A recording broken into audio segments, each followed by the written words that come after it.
Hey there, horror fans! Let me tell you a story that'll make you think twice before heading to a cabin in the woods. Picture this, a secluded cabin deep in the heart of an ancient forest, miles away from civilization. It's the kind of place where your phone loses signal and the silence is deafening. So, it all started when a group of friends decided to take a weekend trip. There were four of them: Jake, Sarah, Emily, and Mark. They'd heard about this cabin from an old man in a nearby town who warned them to stay away. But of course they laughed it off.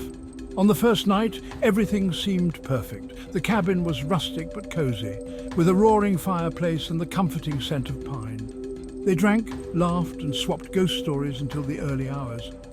But something felt off. Jake was the first to notice.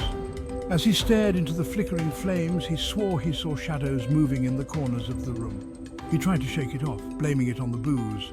But then Sarah mentioned hearing whispers coming from the woods. The others laughed it off, but Jake couldn't. He felt an overwhelming sense of dread creeping in. The second night, things got worse. Emily found strange carvings on the cabin walls, symbols none of them recognized. Mark, always the skeptic, dismissed it as old graffiti. But that night, they heard footsteps outside, heavy, deliberate footsteps crunching through the fallen leaves.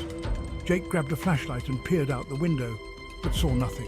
Still, the sense of being watched was undeniable. They decided to stay together, huddled in the living room, trying to make sense of the unease gnawing at them. By the third night, paranoia had fully set in.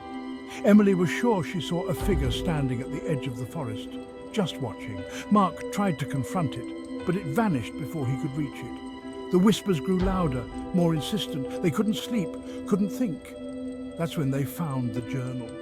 Hidden under a loose floorboard, it was filled with tales of past visitors who had never left.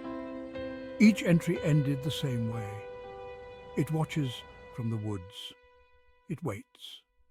Panic set in. They knew they had to leave, but the forest seemed to close in around them.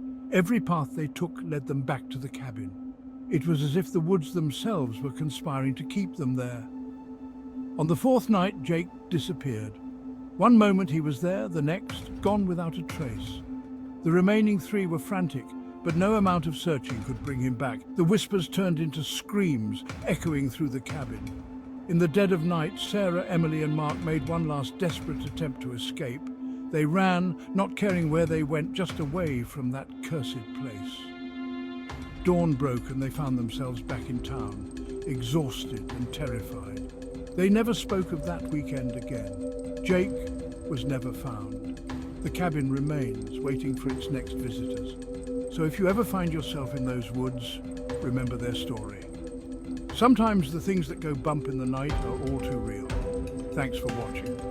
If you enjoyed this story, don't forget to like and subscribe for more spine-chilling tales.